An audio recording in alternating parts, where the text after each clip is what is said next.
This is The Right Connection. This podcast is designed to help you choose the right words and stories in your business content to create authentic connections with prospects, clients, partners, and colleagues. Now the host of The Right Connection, Katherine Burrows. Hello and welcome to The Right Connection. Today I'm chatting with Amit Kukreja, CEO of Idea.io.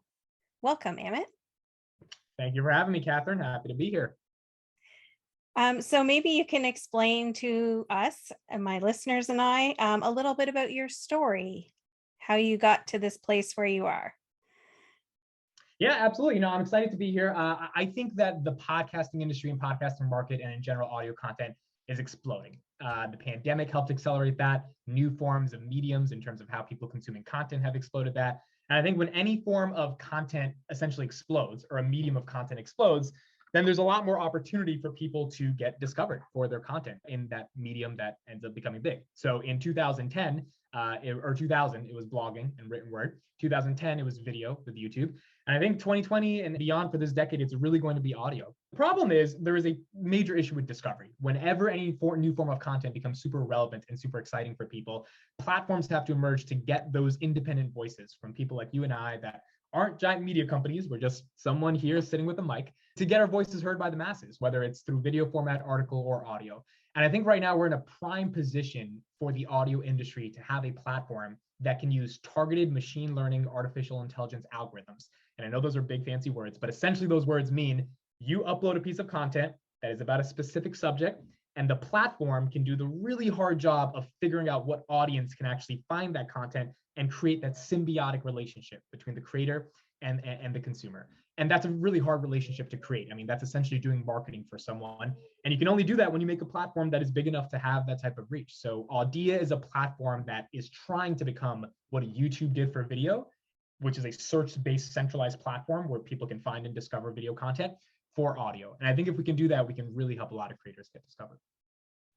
Okay, so I can go on Idea and I could search for something about weight loss or how to take care of my dog, or basically any kind of search terms that you would normally put into Google or YouTube.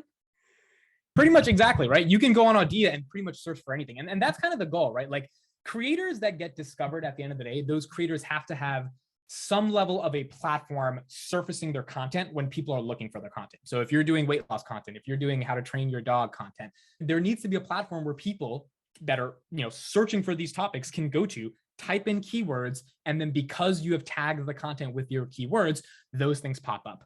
Currently, that doesn't exist for audio. That exists for video with TikTok and YouTube, that exists for photos, obviously with Instagram, and that exists for text with Twitter. Twitter is a search engine for words. I don't believe there is a genuine search engine for audio. And we can get into the conversation because people are probably thinking, well, what about Spotify and Apple? But because that doesn't exist, I think if we create that, there's a massive opportunity there. Okay, so how is Idea different than what else is out there? The big boys. How are we different than Spotify and Apple? Well, this is very important for people to understand. I'm going to break it down for people who don't have a technical background in podcasting, and for people that do, they hopefully will understand this more. Podcasts are distributed. And when I mean distributed, I mean like gone into the planet, right? How do people find this stuff? How are they distributed? Through a model that I think is fundamentally broken. And that model is through an RSS feed. An RSS feed is a decentralized protocol, a method by which an individual has complete ownership over that RSS feed, and they publish an episode in the feed through any hosting service. There's thousands of them. And that RSS hosting service then shoots out the feed of the audio that you have self-published into the RSS feed into any app that connects to the RSS feed. Now, any app on the planet can connect to an RSS feed. It's very simple because the RSS feed is an open, decentralized way for people to access content, right? It's not like secured in one server. So Spotify has access to your content. Apple has access to your content. And then, there's a trillion other apps that have access to your same audio content. Spotify and Apple are the only ones that are really relevant. Now, the problem with this is that it's led to more openness, I guess you could say. It's led to people feeling like they have ownership over their content. My question, and sometimes I'm on an island on this, but I think more and more people will recognize having ownership of your content doesn't mean anything if your content isn't discovered. So putting your content on an RSS feed and being on a trillion different apps really doesn't matter if the world is not on those trillions of different apps, because your content is meant to be consumed. And if no one's consuming it, your content really doesn't matter at that point. So on YouTube, right, like you put up a video, there is no open RSS feed to distribute video. It's like 1,000 different video services. There's YouTube. And the amount of trillions of dollars of value and opportunity that YouTube has created for individual people. We're talking about amateurs making a couple $1,000 a month just because they're talking about something they want to talk about, but putting it on a platform that is giving them the ability to find an audience. That is just priceless for what YouTube has done for video and those content creators in that community. If YouTube was in this decentralized RSS model, it would not have that impact. And because podcasting has been traditionally formatted through that podcasting decentralized model, I believe it's not having that impact. So Spotify and Apple have the same type of content, right? Because all of it's being sourced from an RSS feed. There's no unique differentiation between the both platforms other than the user experience, which is why Spotify and Apple have gone down this route of becoming a Netflix of podcasts, Spotify more so than not, which is where they're buying podcasts, right? They're buying Barack and Michelle Obama's podcast. They're buying Call Her Daddy. They're buying Gimlet Media. They've spent upwards of, I think, $780 million over the past 2 years buying exclusive podcasts. They're buying Joe Rogan, and they've got some issues with Joe Rogan right now, right? And so, they're becoming this sort of media company, and you could claim they're a Netflix of podcasts. Well, that might be good for business, but that's really horrible for creators. Because if I'm an individual person talking about weight loss, and Joe Rogan, that the platform that I'm that I'm hoping to get distribution on, which is Spotify, does an interview with a weight loss expert, and they paid him $100 million to do these interviews, guess which one's showing up on the home feed? There's one home feed, and if the company that I'm distributing on paid $100 million to the guy who's doing the same type of content as me, I'm not getting on the home feed. It's that simple.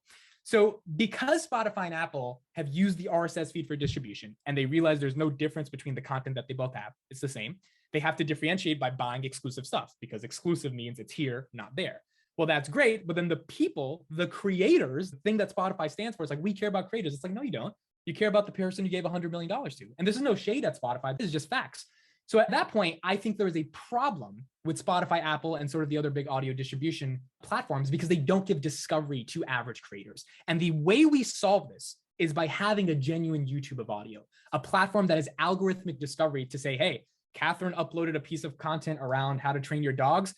We don't really care who Katherine is. We just know that she made a piece of content around dogs. We're going to put it in front of some people that might care about dogs. And if they click on it and they're listening to it, we can use all these metrics to recommend more of Katherine's content to other people that like dogs.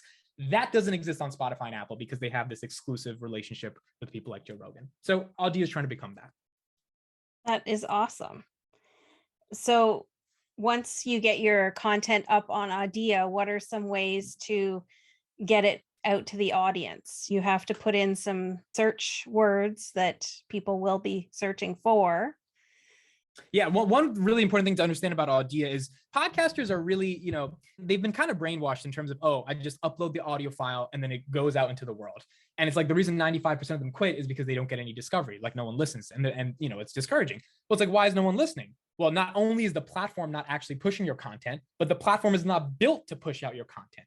And on Audio, it's a little bit harder to get up and going. And I say a little bit, which is very relative. I don't think it's that hard. It just requires a little bit more work. And the reason it requires a little bit more work is because the upside of spending an extra couple of minutes putting in the terms of what you talked about in the podcast will be monumental as the platform scales, because you'll get discovered. So on our platform, you have to give us a title. You have to give us a description. You have to give us some tags, and then you have to upload a nice thumbnail. Most podcast feeds, they just upload the logo of the podcast, which doesn't work on Audio because we're actually taking your ideas and we're putting them in front of people. So if your logo pops up, Audio on the platform pops up with your logo, why would someone click on it, right? They don't even know who you are. So if you're making a podcast or making an Audio about, how to save on your taxes, maybe have a picture of a $sign as your Audio thumbnail, because at least it's somewhat relevant to the title of the content that you're creating.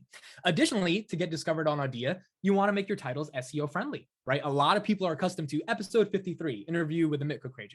It's like, well, that's not really interesting because no one knows who I am. No one cares that it's episode 53. But if you say, this guy is trying to destroy Spotify, well, that's a little bit more interesting. I'm not trying to destroy Spotify, but if we do that, that would be pretty awesome. And then there's a picture of me and the Spotify logo with maybe some fire in between it, right? Like that captivates people. It's basic supply and demand of attention.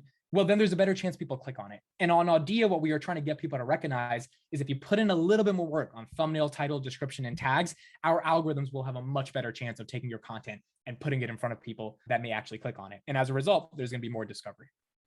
So all of those things should change, like the tags and the logo or icon from episode to episode. You shouldn't just be using the same tags over and over, copy and paste.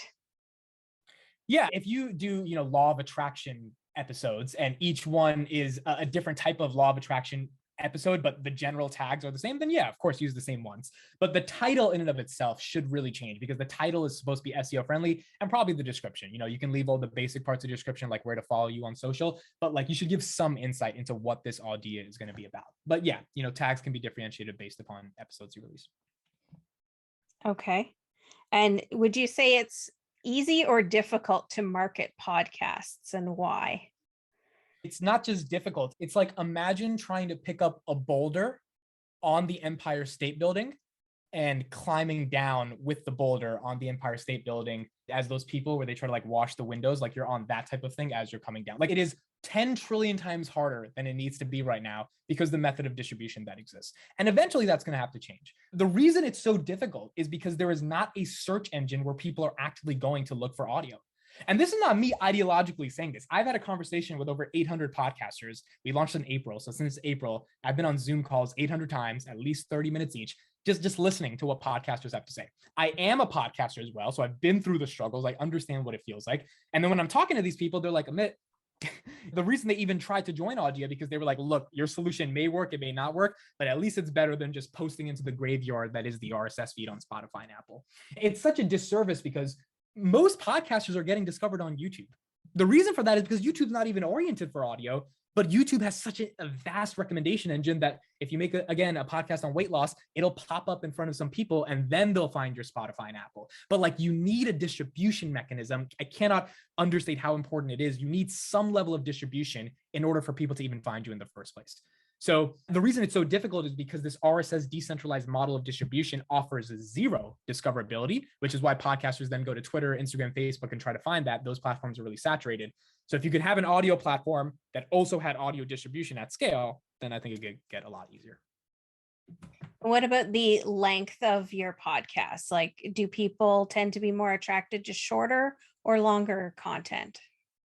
Yeah, that's a good question. One of the things we're saying on Audia is to not upload 40, 50-minute long episodes. And it's not that you shouldn't upload those. You should, but you should prioritize optimizing the 7 to 15-minute range Audios. Because if you're a new podcaster, or not even new, but if you're a podcaster and you have 45 minutes of an episode and it pops up in my feed, it's like, why would I click on that? So podcasters think, right now that we should upload this 45 minutes into the RSS feed and then it goes into the RSS feed and you drive the traffic, right? So if you have an engaged Twitter community and you're like, hey, new episode out, those Twitter community people, because they followed you, are more likely to listen to 45 minutes because they actually care about you.